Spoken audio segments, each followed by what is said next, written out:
So DataBridger is going to have to actually be validated.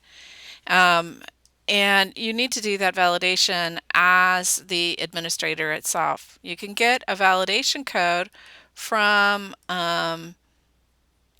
the support department, and I happen to have one, so let me go ahead and validate it. And I'm just going to paste that code in here. And I've been set up as a demo. All demos are good through midnight of that day, so at midnight this demo will expire and I will be needing a new code or a production code to actually go start it.